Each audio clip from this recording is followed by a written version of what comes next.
হ্যাঁ ধরো চাচা, আমরা এখন মেইন রোডে উঠে যাব।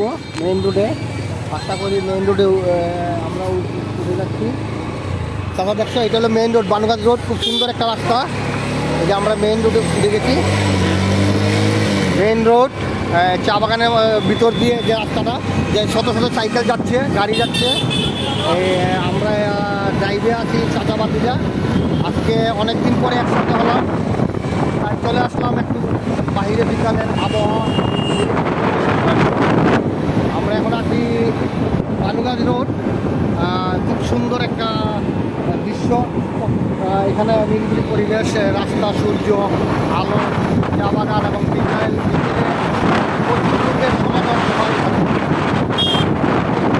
সময় কম হাতে আমাদের কাছে কাজ আছে, হয়তো আমরা আপনাদেরকে বাগানের ভিতর নিয়ে যেতাম,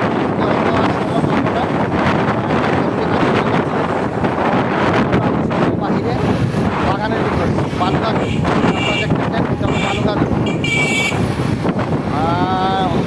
সাইকেলগুলো ওভারটেক করার চেষ্টা করতেছে। তার সাইকেল থেকে তার ওভারটেকের ইয়াটা বেশি, যদিও সাইকেল তার ক্ষমতা সম্পূর্ণ কম, কিন্তু সে তার টানা বোঝা যাচ্ছে যে সে অনেক শক্তিশালী। মানে এত ওভারটেক করতেছে, তার সময় শেষ।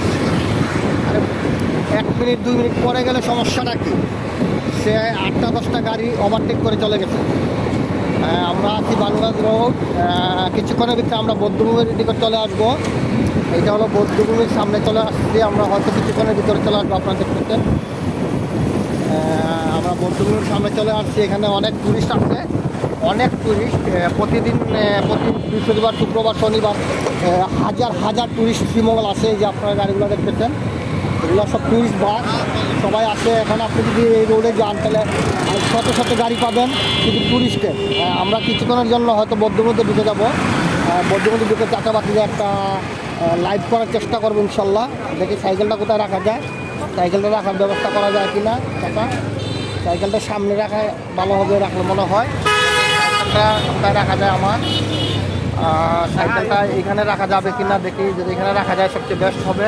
দেখেন এখানে হাজার হাজার টুরিস্ট আছে এখানে সাইকেলে। লাইভটা লাইভ না, এটা একটু ভিডিও। হ্যাঁ দেখতেছেন আপনারা, এখানে হাজার হাজার টুরিস্ট আসছে। আমরা চলে আসলাম এখানে।